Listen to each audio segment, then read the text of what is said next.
Hi hello friends, welcome back to my channel. ಇವತ್ತು soya ಚಂಕ್ಸಲ್ಲಿ ಪಲಾವ್ ಹೇಗೆ ಮಾಡೋದಂತ ಹೇಳ್ಕೊಡ್ತೀನಿ. ಬ್ರೇಕ್ಫಾಸ್ಟಾಗೂ ಮಾಡ್ಕೊಬೋದು, ಇಲ್ಲ ಲಂಚು ಡಿನ್ನರ್ ಆಗಿ ಕೂಡ ಕೆಲವರು ಮಾಡ್ತಾರೆ ಪಲಾವ್ನ.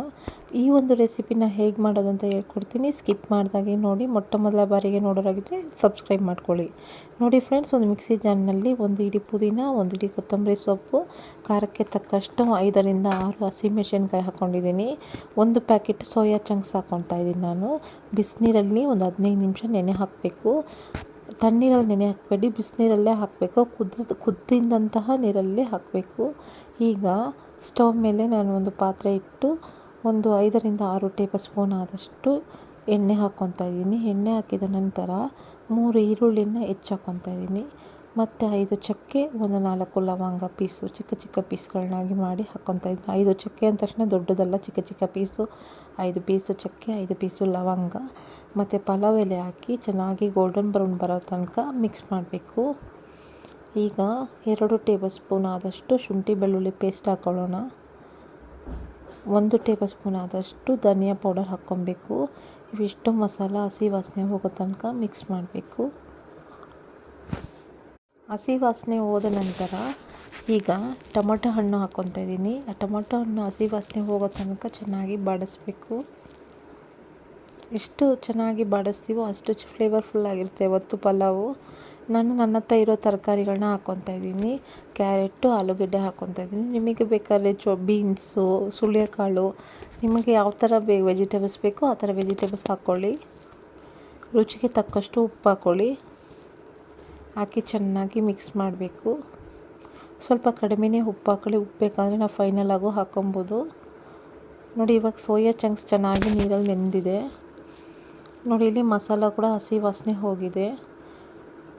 ಈಗ ಏನು ಮಾಡಬೇಕು ಅಂದರೆ ಸೋಯಾ ಚಂಕ್ಸ್ ಹಾಕೋಕ್ಕಿಂತ ಮೊದಲು ನಾವು ಖಾರ ರುಬ್ಬಿಟ್ಕೊಂಡಿರ್ತೀವಲ್ಲ, ಹಸಿ ಖಾರ, ಅದನ್ನು ಸೇರಿಸ್ಕೊಬೇಕು. ಇದಕ್ಕೆ ಹಸಿಮೆಣಸಿನ್ಕಾಯಿ, ಕೊತ್ತಂಬರಿ ಸೊಪ್ಪು, ಪುದೀನ ಹಾಕಿ ರುಬ್ಬಿಟ್ಕೊಂಡಿದ್ದೆ, ಅದನ್ನು ಸೇರಿಸ್ಕೊತಾ ಇದ್ದೀನಿ.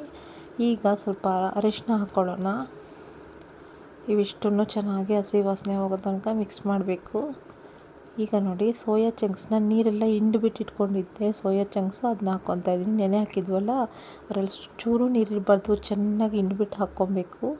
ಈಗ 3 ಲೋಟ ಬಾಸುಮತಿ ರೈಸ್ನ ನಾನು ಒಂದು ಪಾತ್ರೆಯಲ್ಲಿ ತೆಗೆದಿಟ್ಕೊತಾ ಇದ್ದೀನಿ. ನೋಡಿ, ಇಷ್ಟು ಮಸಾಲ ಚೆನ್ನಾಗಿ ಫ್ರೈ ಆಗೋಷ್ಟರಲ್ಲಿ ಈ ಒಂದು ಅಕ್ಕಿನ ನೆನೆ ಹಾಕ್ಕೊಬೇಕು. ತೊಳೆದ್ಬಿಟ್ಟು ನೆನೆ ಹಾಕ್ಕೊತಾ ಇದ್ದೀನಿ. ನೋಡಿ, ಈ ಲೋಟದಲ್ಲಿ 3 ಲೋಟ ನೀರು ಹಾಕ್ಕೊಬೇಕು. ಮಸಾಲ ಚೆನ್ನಾಗಿ ಬಾಡಿದೆ. ಈಗ 1.5 ಲೋಟ ಅಕ್ಕಿಗೆ 3 ಲೋಟ ನೀರು ಹಾಕ್ಕೋಬೇಕು. ನಿಮಗೆ ತುಂಬ ಸಾಫ್ಟಾಗಿ ಬೇಕು ಅಂದರೆ ಬೇಕಾದ್ರೆ ಒಂದು 1/4 ಲೋಟ ಜಾಸ್ತಿ ಹಾಕ್ಕೊಳ್ಳಿ ನೀರು. ಯಾವತ್ತು 1.5 ಲೋಟ ಅಕ್ಕಿಗೆ 3 ಲೋಟ ನೀರು ಹಾಕ್ಕೊಬೇಕು ಅಷ್ಟೇ, ಜಾಸ್ತಿ ಹಾಕಬಾರ್ದು. ಈಗೇನು ಮಾಡೋಣ, ನೀರು ಚೆನ್ನಾಗಿ ಬಿಸಿ ಆಗೋ ತನಕ ವೆಯ್ಟ್ ಮಾಡಬೇಕು. ಚೆನ್ನಾಗಿ ಕುದಿಬೇಕು. ನೋಡಿ, ಇಲ್ಲಿ ನಾನು ಇನ್ನೊಂದು ಸತಿ ಹೇಳ್ತಾ ಇದ್ದೀನಿ, 1.5 ಲೋಟ ಅಕ್ಕಿಗೆ 3 ಲೋಟ ನೀರು ಹಾಕ್ಕೋಬೇಕು.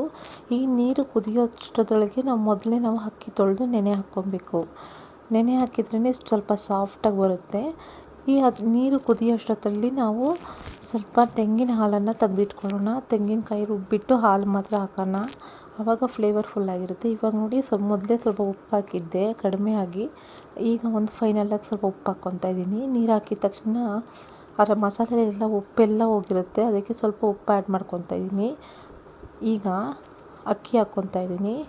ತೆಂಗಿನ ಹಾಲನ್ನ ಹಾಕಿದ್ದೀನಿ. 1 ಲೋಟ ತೆಂಗಿನ ಹಾಲು ತೆಗೆದ್ಬಿಟ್ಟು ಹಾಕಿದ್ದೀನಿ. ನಿಂಬೆ ರಸ ಹಾಕ್ಕೊತಾ ಇದ್ದೀನಿ. ಒಂದು ಅರ್ಧ ನಿಂಬೆ ಹಣ್ಣು ಹಾಕಿದರೆ ಸಾಕು. ನೋಡಿ ಫ್ರೆಂಡ್ಸ್, ಚೆನ್ನಾಗಿ ನೀರು ಹಿಂಗೋ ತನಕ ವೆಯ್ಟ್ ಮಾಡೋಣ. ನೀರು ಹಿಂಗಿದ ಮೇಲೆ ಈ ಥರ ಒಂದು ಮುಚ್ಚಳ ಮುಚ್ಚಿಬಿಟ್ಟು ಸಿಮ್ಮಲ್ಲಿ ಇಟ್ಬಿಟ್ಟು ಅದರ ಮೇಲೆ ನಾವು ಒಂದು ಚಿಕ್ಕ ಕಲ್ಲನ್ನು ಅಥವಾ ಭಾರವಾದ ವಸ್ತುವನ್ನು ಇಡಬೇಕು. ಈ ಒಂದು ಸತಿ ಮಿಕ್ಸ್ ಮಾಡ್ಕೊಳ್ಳೋಣ. ಮತ್ತು ಈ ಪಲಾವ್ ಅರಳೋ ತನಕ ಸ್ಟವ್ ಮೇಲೆ ನಾವು ಸಿಮ್ಮಲ್ಲೇ ಇಟ್ಬಿಟ್ಟು ಮತ್ತೆ ಮುಚ್ಚಳ ಮುಚ್ಚಿಬಿಟ್ಟು ಒಂದು ಸಿಮ್ಮಲ್ಲಿ ಒಂದು 10 ನಿಮಿಷ ಆದ ನಂತರ ಆಫ್ ಮಾಡಿಬಿಟ್ಟು ಭಾರವಾದ ವಸ್ತುನ ಮುಚ್ಚಳದ ಮೇಲೆ ಇಟ್ಟರೆ ಅರಳ್ಕೊಳುತ್ತೆ ಪಲಾವು. ಅರಳ್ಕೊಳ್ಳೋ ತನಕ ವೆಯ್ಟ್ ಮಾಡೋಣ. ನೋಡಿ ಫ್ರೆಂಡ್ಸ್, ಈ ಥರ ಮುಚ್ಚಿಬಿಟ್ಟು ಮತ್ತೆ ಭಾರವಾದ ಕಲ್ಲನ್ನು ಈ ಥರ ಇಟ್ಬಿಟ್ಟು, ಕಲ್ಲು ಅಥವಾ ಬಿಸಿನೀರು ಏನಾದರೂ ಹಿಡಿಯೋದ ಮೇಲೆ ಸಿಮ್ಮಲ್ಲೇ ಇಟ್ಬಿಟ್ಟು ವೆಯ್ಟ್ ಮಾಡಬೇಕು. ಯಾಕಂದರೆ ಪಲಾವ್ ಅರಳಬೇಕಲ್ಲ, ಅದಕ್ಕೋಸ್ಕರ. ನೋಡಿ, ಚೆನ್ನಾಗಿ ಅರಳ್ಬಿಟ್ಟು ಸಖತ್ತಾಗಿ ಬಂದಿದೆ ಸೋಯಾ ಚಂಕ್ಸ್ ಪಲಾವು. ಈ ಒಂದು ಸೋಯಾ ಚಂಕ್ಸ್ ಪಲಾವ್ ಯಾರಿಗೆಲ್ಲ ಇಷ್ಟ ಆಗಿದೆ ನನ್ನ ಕಮೆಂಟ್ ಬಾಕ್ಸಲ್ಲಿ ತಿಳಿಸಿ. ಮತ್ತು ಯಾರೆಲ್ಲ ಈ ಪಲಾವ್ನ ಟ್ರೈ ಮಾಡಿ ಚೆನ್ನಾಗಿ ಬಂತು ಅಂತ ಈ ಕಮೆಂಟ್ ಬಾಕ್ಸಲ್ಲಿ ತಿಳಿಸಿ. ಮತ್ತು ಈ ರೆಸಿಪಿಲಿ ಏನೇ ಡೌಟ್ ಇದ್ದರೂ ನನ್ನ ಕಮೆಂಟ್ ಬಾಕ್ಸಲ್ಲಿ ತಿಳಿಸಿ ಫ್ರೆಂಡ್ಸ್. ಈ ರೆಸಿಪಿ ಇಷ್ಟವಾದಲ್ಲಿ ಲೈಕ್ ಮಾಡಿ, ಶೇರ್ ಮಾಡಿ, ಕಮೆಂಟ್ ಮಾಡಿ, ಮರೆಯದೇ ಸಬ್ಸ್ಕ್ರೈಬ್ ಮಾಡಿ. ಧನ್ಯವಾದಗಳು.